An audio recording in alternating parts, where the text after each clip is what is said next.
வினோத வாய்ஸ் நேயர்களுக்கு வணக்கம். நான் உங்கள் கிருஷ்ணவேல்.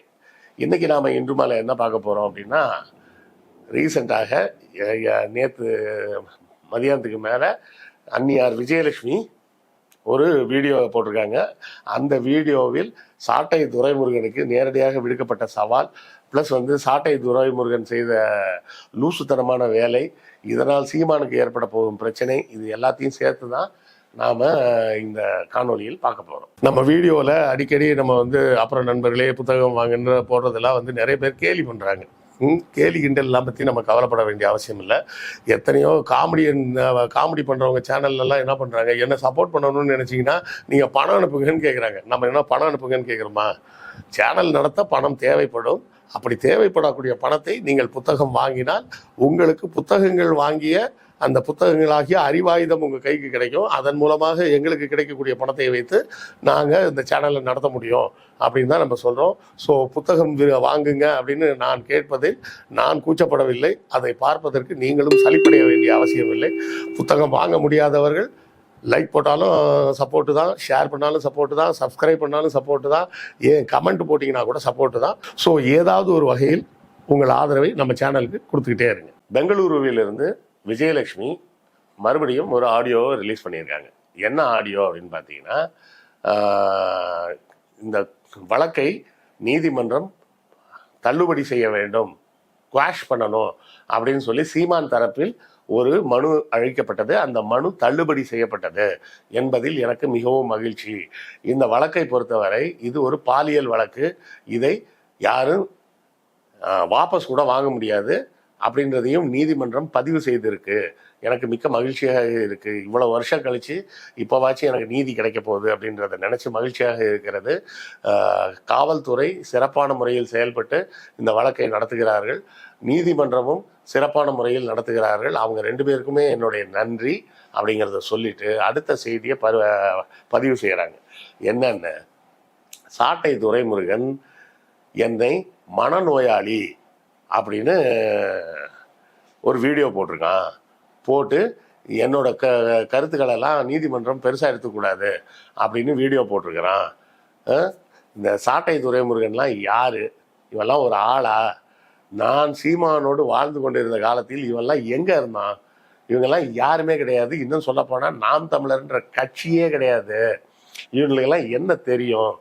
லூசு மாதிரி பேசிகிட்டு இருக்கிறான் அப்படின்னு சொல்லி அவங்க பதிவு செஞ்சுருக்கிறாங்க.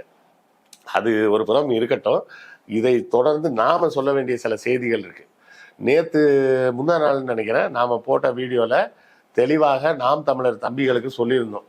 அதாவது இந்த நீதிபதிகளை குறித்து உங்கள் குரூப்பில் யாராச்சும் அவர் இந்த சாதியை சேர்ந்தவர், இந்த ஊரை சேர்ந்தவர், அதனால அவர் வேணும்னே எங்கள் அண்ணன் சீமான் மேலே தப்பாக அவதூறு பண்ணுறாரு அப்படி இப்படின்னு பேச சொல்லி யாராச்சும் கேட்பாங்க.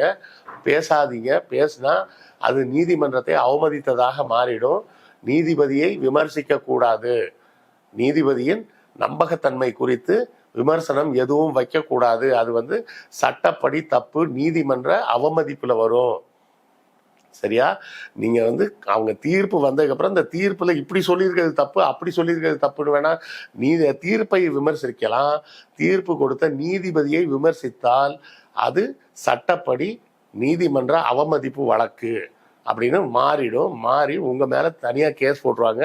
அதனால தம்பிகள் ஜாக்கிரதையா இருங்கன்னு சொன்னேன். ஆனா தம்பிகள் ஆரம்பிக்கிறதுக்கு முன்னாடியே சாட்டை இப்படி ஒரு விஷயத்த பேசியிருக்காப்ல. சரி, என்ன சார், நீங்கள் நீதிபதியை தானே பேசக்கூடாதுன்னு சொன்னீங்க. அவர் விஜயலட்சுமியை பற்றி தானே பேசியிருக்காரு, இதில் என்ன தப்பு அப்படின்னு சந்தேகம் இருக்கக்கூடிய தம்பிகள் கேட்டிங்கன்னா உங்களுக்கு விளக்கமாக ஒரு விஷயம் சொல்கிறேன். அதாவது ஒரு வழக்குக்கு 3 நிலை உண்டு. ப்ரீஜுடிஸ் அப்படிம்பாங்க. ப்ரீஜுடிஸ்னா வழக்குக்கு முந்தைய நிலை. 2வது சப்ஜுடிஸ், வழக்கு நடந்து கொண்டு இருக்கக்கூடிய நிலை. 3வது தீர்ப்பு வழக்கு முடிஞ்சிடுறது. சரியா? அதான் ஜூரிஸ்பாண்டன்ஸ்ன்னு சொல்லுவாங்கன்னு நினைக்கிறேன். அந்த பேர் எனக்கு சரியாக தெரியல. வழக்கறிஞர்கள் யாராவது இருந்தால் எனக்கு அதை விளக்கம் சொல்லுங்கள் நீங்கள் இந்த காணொலியை பார்த்தா. ஒரு வழக்கு சப்ஜுடிஸில் இருக்கும்போது, அதாவது விசாரணையில் இருக்கக்கூடிய நேரத்தில் அந்த வழக்கை குறித்து யாருமே கருத்து சொல்லக்கூடாது. புரியுதுங்களா? அந்த வழக்கை குறித்தோ அந்த வழக்கில் சம்பந்தப்பட்டவர்களை குறித்தோ பாதிக்கப்பட்டவர்களோ டிஃபெண்டன்ட் இல்லை ரெஸ்பாண்டன்ட் யாராக இருந்தாலும், கம்ப்ளைண்டண்டாக இருந்தாலும் சரி, ரெஸ்பாண்டன்ட் அல்லது டிஃபெண்டண்டாக யாராக இருந்தாலும் சரி, அவர்களை பற்றியோ அந்த வழக்கின் தன்மையை குறித்தோ எதுவுமே யாரும் பேசக்கூடாது. பேசுனா அது சப்ஜுடிஸ். சப்ஜுடிஸ்ல இருக்கக்கூடிய வழக்கை பற்றி கருத்து சொல்வது சட்டப்படி தப்பு. உங்களுக்கு தெரிஞ்ச யாராவது வழக்கறிஞர்கள்ட்ட கேட்டு பாருங்க. ஒரு வழக்கு நிலுவையில் இருக்கும்போது, அதாவது விசாரணையில் இருக்கக்கூடிய நேரத்தில் அதை பற்றி பேசக்கூடாது. இப்ப சாட்டை துரைமுருகன் பேசி இருப்பது உண்மையில் சொல்ல போனா ஒரு சப்ஜுடிஸ் வழக்கை பத்தி, அதுல இருக்கக்கூடிய கம்ப்ளைண்டரை பத்தி அவதூறாக பேசியிருக்கிறான். அப்போ இது என்ன ஆகும், வழக்கின் தன்மையை பாதிக்கும்.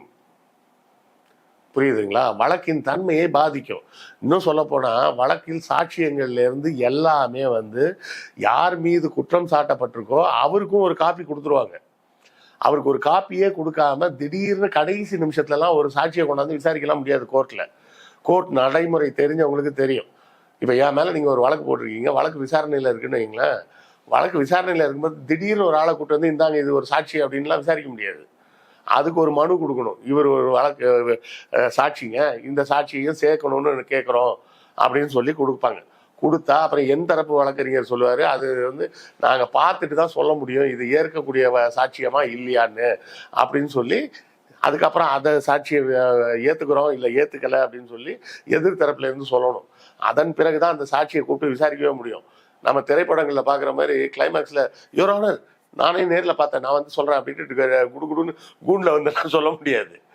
ஸோ ஒரு வழக்கு சப்ஜுடிஸில் இருக்கும்போது அந்த வழக்கை தொடுத்தவரின் மனநிலையை பற்றி சந்தேகம் எழுப்பக்கூடிய ஒரு செய்தியை பொது வெளியில் பகிர்வது அப்படிங்கிறது மறுபடியும் கண்டெம்ட் ஆஃப் கோர்ட் தான். அது இதற்காகவே சாட்டை துரைமுருகன் மீது தனியாக ஒரு வழக்கே போடலாம். இது நம்ம விஜயலட்சுமிக்கு தெரியலன்னு நினைக்கிறேன். தெரிஞ்சிருந்தா அவங்க இதையே ஒரு கம்ப்ளைண்டா ஃபைல் பண்ணலாம். சாட்டை துரைமுருகன் மீது தனியா ஒரு வழக்கு பதிவு பண்ணலாங்க. என்னுடைய வழக்கு இந்த மாதிரி உயர்நீதிமன்றத்தில் நடந்துகிட்டு இருக்கு, உயர்நீதி இல்லை மகிழா கோர்ட்ல நடந்துகிட்டு இருக்கும்போது என்னை பற்றி இவன் இப்படி பேசுறான், அப்படி பேசுவது சட்டப்படி தப்பு, அதனால அவன் மேல இன்னொரு வழக்க போடுங்க, இந்த வழக்கை திசை திருப்பும் முயற்சியில் ஈடுபடுகிறார் அப்படின்னு இன்னொரு வழக்க போடுங்கன்னு சொல்லி போடலாம். கரெக்டா? அப்போ நல்ல தம்பிகள்லாம் புரிஞ்சுக்கிங்க, இந்த வழக்கு மகிழா கோர்ட்டுக்கு வந்தாச்சு. வந்தது மட்டும் இல்லை, இந்த வழக்கு தனிப்பட்ட விஜயலட்சுமியின் மீதான வழக்கு இல்லை, ஒரு பெண்ணின் மீது பாலியல் வன்கொடுமை சீமான் செய்திருக்கிறான் அப்படின்னு வழக்கு. இதுக்கு மேல விஜயலட்சுமியை நினைச்சாலும் அந்த வழக்கை வாபஸ் வாங்க முடியாது. ஏற்கனவே வாபஸ் வாங்கினாங்களே சார்னா, அப்போ அவங்க எழுதி கொடுத்த காரணம் என்னன்னா, என்னை திருமணம் செய்து கொள்கிறேன், நீ வழக்கை வாபஸ் வாங்கு, நாம் 2 பேரும் கணவன் மனைவியா ஆகிடலாம், அதனால நாம் இருவரும் உடலுறவு வைத்திருந்தாலும் கூட அது கற்பழிப்பில் வராதுன்ற மாதிரி கொண்டு போகலாம், அதனால நீ வாபஸ் வாங்க அப்படின்னு சொல்லி விஜயலட்சுமியை பேசி கன்வின்ஸ் பண்ணி வாபஸ் வாங்க வச்சிருக்கிறாங்க.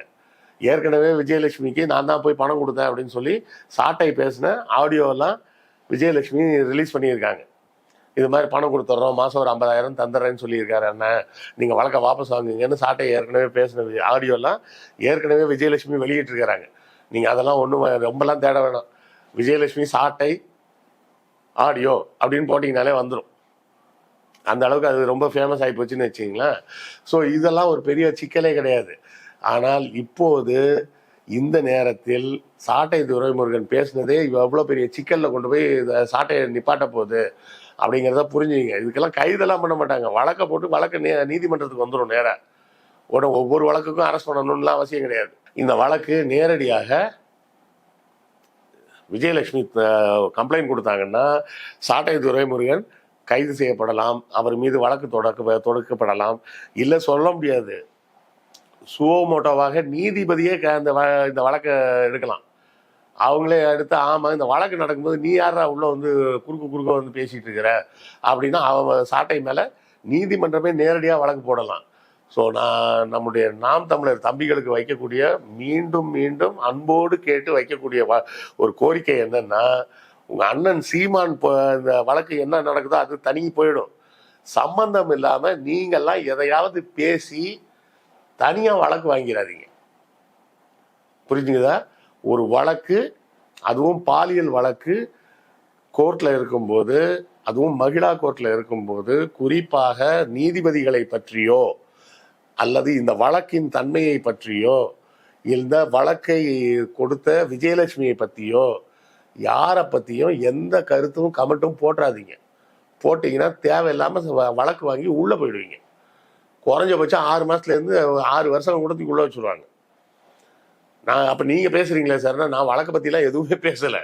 இந்த வழக்கு நடந்துக்கிட்டு இருக்கும்போது யாரும் வாயை கொடுத்து வாங்கி கட்டாதீங்க அப்படின்னு உங்களுக்கு எச்சரிக்கையும் செய்கிறேன், கோரிக்கையாகவும் வைக்கிறேன்.